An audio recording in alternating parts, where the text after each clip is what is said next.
Halo, apa kabar semua? Jumpa lagi di Alur Singkat Cerita Film. Seperti biasa, kami akan menemani kalian dari kegabutan atau aktivitas apa saja yang tidak berguna sama sekali. Bagi kalian yang sedang bingung mencari film, kami akan sajikan alur cerita film apa saja yang membuat kalian semakin tegang dan bergairah. Film yang dibahas kali ini berjudul Rakshasi, dirilis pada tahun 2019. Film ini mengisahkan perjuangan seorang wanita mantan perwira militer India dalam mengubah sistem pendidikan di India menjadi lebih bermutu dan akuntabel. Seperti apakah kisahnya? Daripada membuat kalian semakin penasaran, langsung saja ke alur ceritanya.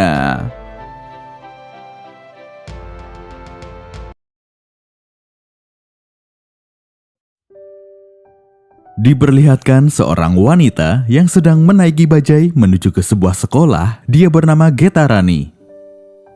Dalam perjalanan, supir bajai mengatakan tempat yang Geta tuju bukanlah sekolah, tetapi lebih cocok disebut pasar karena kondisinya yang kotor dan carut-marut. Sesampainya di sekolah, apa yang dikatakan oleh supir bajai tadi benar adanya. Bangunan sekolah yang sudah tidak layak, kondisi yang amburadul, dan para guru yang tidak terlalu memperhatikan siswanya, tapi di sana masih ada satu orang guru yang mengajar dengan tulus. Selanjutnya, Geta masuk ke ruang guru untuk menanyakan informasi pendaftaran, namun di sana Geta tidak mendapatkan pelayanan yang baik. Geta juga diharuskan menunggu wakil kepala sekolah datang. Setelah lama menunggu, kepala sekolah pun datang dan menanyai soal keperluan Geta di sekolah tersebut. Geta pun mengatakan jika dia ingin bertanya soal pendaftaran. Sang wakil kepala sekolah lalu menuliskan sejumlah nominal yang harus dibayar untuk biaya pendaftaran. Mengetahui biaya itu sangat mahal, padahal sekolah itu adalah sekolah negeri, sontak Geta pun marah, tapi sang wakil kepala sekolah malah mengusir Geta jika dia mau membayar. Selanjutnya, Geta pergi ke depan untuk memukul bel berkali-kali, sehingga para guru dan staf berusaha menghentikan aksi Geta. Kemudian Geta mengeluarkan SK pengangkatan dirinya sebagai kepala sekolah yang membuat guru dan staf kaget. Tak lama kemudian, apel dimulai. Dalam acara tersebut, Geta memperkenalkan diri sebagai kepala sekolah yang baru. Dia juga langsung membuat peraturan baru yang membuat warga sekolah kaget. Seperti penggunaan seragam, jam masuk sekolah, dan kebijakan guru harus selalu ada untuk siswa, serta diberlakukannya hukuman bagi yang melanggar.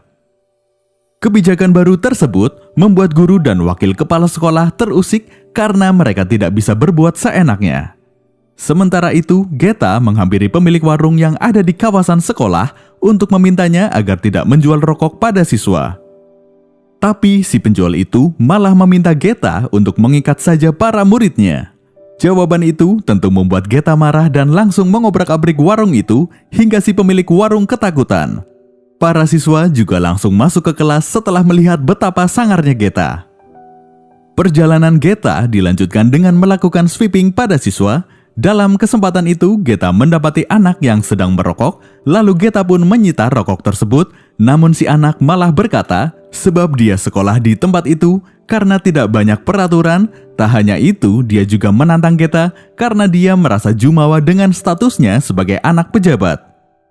Keesokan harinya, Geta kembali berangkat ke sekolah dengan menumpang bajai. Dalam perjalanan, sopir bajai itu kembali membicarakan kebobrokan dan praktek korupsi yang terjadi di sekolah tersebut. Selain itu, dia juga mengatakan penyebab bangsanya terbelakang adalah karena para guru tidak menjaga generasi muda dengan baik. Geta hanya tersenyum mendengar hal itu. Dan di sekolah, Geta kembali membuat gebrakan dengan mengubah pendekatan belajar dengan quantum learning sehingga kegiatan KBM menjadi lebih menyenangkan. Geta juga melakukan supervisi kepada semua guru. Setelah kegiatan itu, diketahui banyak guru yang tidak memiliki kompetensi yang memadai dengan mata pelajaran yang mereka ampu. Menindaklanjuti hal tersebut, Geta memberi waktu selama 30 hari untuk belajar kompetensi teknis dan pedagogik. Kemudian jika hal tersebut tidak mereka lakukan, maka Geta akan menangguhkan guru-guru yang tidak berkompeten. Di tempat lain ada seorang pengusaha di bidang pendidikan bernama Ramalingga, pemilik MSC School, mendengar sekolah negeri yang ada di daerah Tamil mulai berbenah. dia mulai merasa risau karena khawatir sekolah miliknya akan kalah dengan sekolah negeri yang dipimpin Geta. Dia lalu memerintahkan anak buahnya untuk menyelidiki tentang Geta dan sekolah yang dia pimpin. Kemudian keesokan harinya, Geta dihampiri oleh salah seorang pejabat yang merupakan ayah dari anak yang menantang Geta tempo hari. Pejabat itu tampak marah dan memaki Geta karena ketenangannya yang mulai terusik. Namun Geta menjawab makian dari pejabat itu dengan santai serta jawaban yang menohok. Geta juga menantang anak pejabat itu yang tidak punya prestasi selain mengandalkan ayahnya. Perkataan Geta sukses membuat sang anak kesal dan tertantang untuk berprestasi.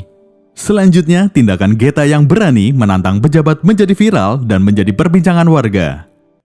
Dalam rangka pengubahan sistem, Geta mencoba melibatkan para orang tua murid untuk pengembangan sekolah. Geta mendengarkan keluhan, kritik, dan saran dari orang tua. Selain itu, Geta juga memotivasi para orang tua untuk berperan aktif dalam pengembangan dan pembangunan sekolah.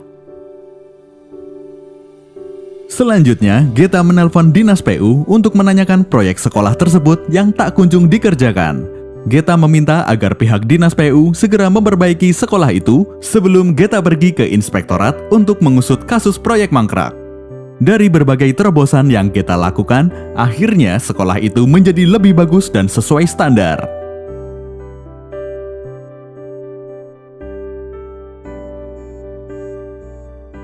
Namun demikian, hal tersebut membuat Ramalingga semakin tidak nyaman karena khawatir bisnisnya terancam. Oleh karena itu, Ramalingga melancarkan perang urat syaraf dengan memasang spanduk sekolahnya persis di depan sekolah Geta. Selain Ramalingga, pejabat yang dihina oleh Geta pun merasa marah dan ingin balas dendam. Bahkan sang wakil kepala sekolah juga ikut-ikutan ingin menyingkirkan Geta karena posisinya terancam. Tapi hal itu tidak terjadi karena pihak komite CEO menangguhkan sang wakil kepala sekolah karena dituduh melakukan pelecehan seksual kepada beberapa murid dan guru wanita. Dalam acara IHT, Geta menanyakan mengapa banyak siswa bermasalah di sekolah itu, kemudian banyak juga siswa yang keluar, bahkan mereka harus bekerja walau masih di bawah umur.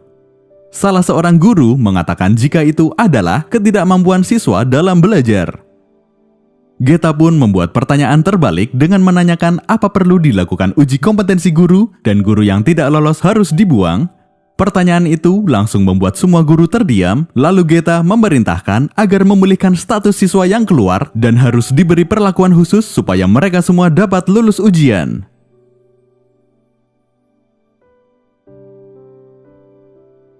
Menanggapi perang urat syaraf yang dilakukan Ramalingga, Geta kemudian melaporkan spanduk sekolah milik Ramalingga yang dinilai melanggar aturan tata ruang sehingga spanduk itu diturunkan paksa oleh Satpol PP. Tindakan Geta yang cukup berani membuat Ramalingga geram sehingga dia sampai ke rumah Geta. Di rumah, Geta hanya tinggal berdua dengan sang ayah dan ayahnya pun mengatakan pada Ramalingga agar dia fokus mengurus bisnisnya sendiri serta tidak merecoki pekerjaan anaknya. Ramalingga pergi dari rumah Geta dengan perasaan marah. Beberapa hari kemudian, Pak Kepala Dinas datang ke sekolah untuk melakukan inspeksi mendadak karena dia mendapat laporan yang menyudutkan sekolah tersebut. Sesampainya di sana, Geta dan Kepala Dinas berkeliling sekolah untuk memeriksa keadaan sekolah dengan didampingi oleh pelaksana harian. Setelah memeriksa kondisi sekolah, Kepala Dinas mengatakan pada Geta agar berhati-hati karena ada pihak yang ingin melengsarkannya. Karena rencananya gagal, selanjutnya wakil kepala sekolah kembali menemui pejabat tadi untuk membicarakan langkah lain untuk menyingkirkan Geta. Mereka kemudian menyuruh para preman untuk menghajar Geta di sekolah, namun usaha mereka kembali gagal karena ternyata Geta ahli bela diri dan dapat melawan para preman-preman itu. Berita kekalahan para preman itu membuat wakil kepala sekolah dan Pak pejabat kaget karena itu di luar dugaan mereka. Beberapa hari kemudian, masalah kembali muncul. Kini para siswa terlibat tawuran dipicu oleh fanatisme kasta. Namun anehnya, para guru di sana tak melakukan apa-apa. Akhirnya Geta menyemprotkan air ke arah mereka untuk membubarkan keributan tersebut. Selanjutnya, Geta melepas semua gelang yang dikenakan oleh semua siswa lalu membakarnya. Tapi tindakan yang dilakukan Geta memicu kemarahan para penganut fanatisme kasta. Orang-orang tersebut melakukan demo dan menuntut Geta mundur dari jabatannya, yang ternyata aksi tersebut adalah hasil provokasi dari para guru dan pejabat yang tidak menyukai Geta. Geta pun menyetujui permintaan demonstran dengan syarat para demonstran menjawab beberapa pertanyaan darinya, antara lain anggaran, mengapa kalian tidak memprotes anggaran pendidikan yang rendah sehingga mutu pendidikan yang rendah.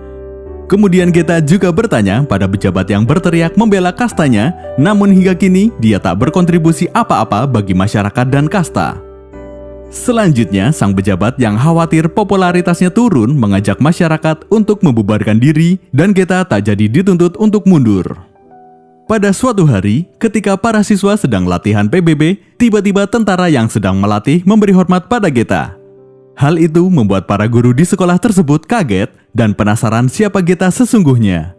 Mereka pun bertanya pada tentara tersebut tentang siapa sesungguhnya Geta. Betapa terkejutnya mereka setelah mengetahui jika Geta dulunya adalah seorang perwira militer berpangkat letnan kolonel.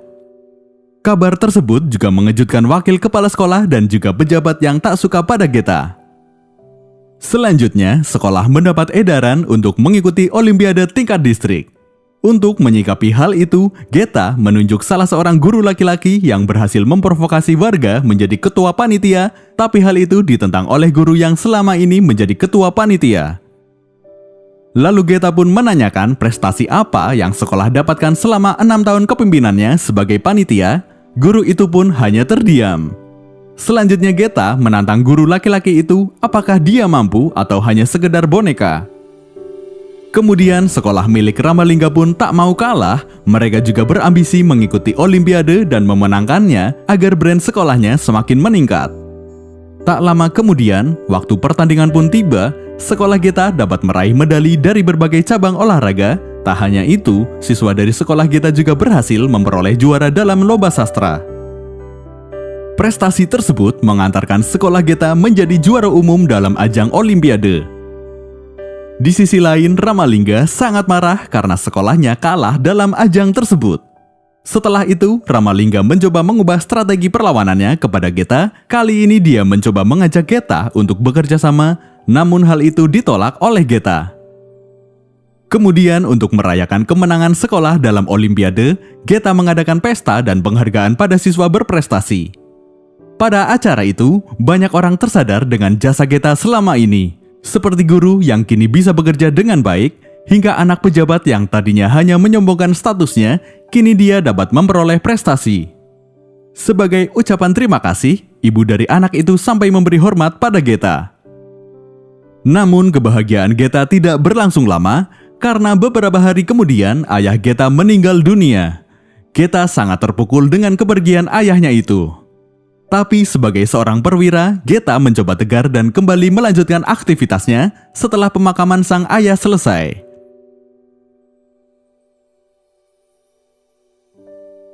Mengetahui Geta yang sedang tertimpa musibah, Susela pun menghampiri Geta untuk mengucapkan bela sungkawa. Dan tangis Geta akhirnya pecah di pelukan Susela ketika dia kembali mengingat ayahnya. Beberapa bulan pun berlalu, kini para siswa mempersiapkan diri untuk mengikuti ujian, tapi Geta mendapat kabar jika beberapa orang siswanya tidak bisa mengikuti ujian karena tersangkut beberapa masalah. Hal itu ternyata perbuatan Ramalingga yang ingin membuat image buruk pada sekolah Geta. Akhirnya Geta menghubungi salah seorang pejabat untuk membantunya mengatasi hal tersebut, hingga akhirnya semua murid Geta pun dapat mengikuti ujian.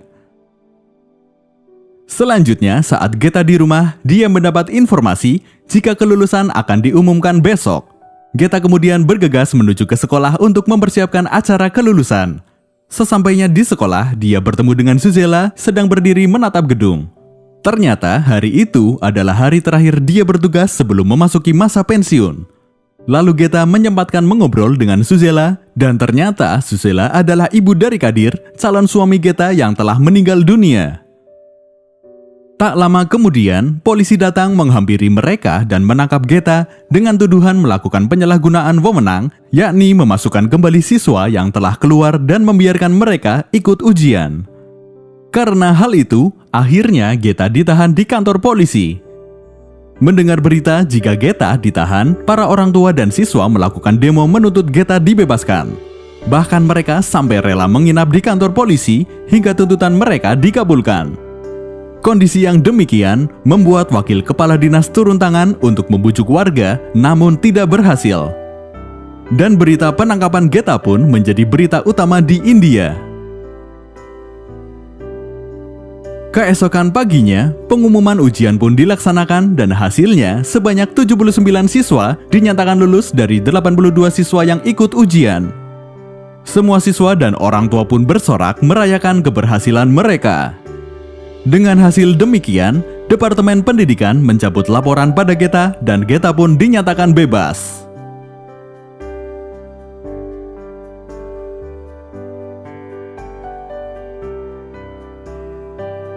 Seperti itulah kisah seorang wanita mantan perwira militer India dalam mengubah sistem pendidikan di India menjadi lebih bermutu dan akuntabel.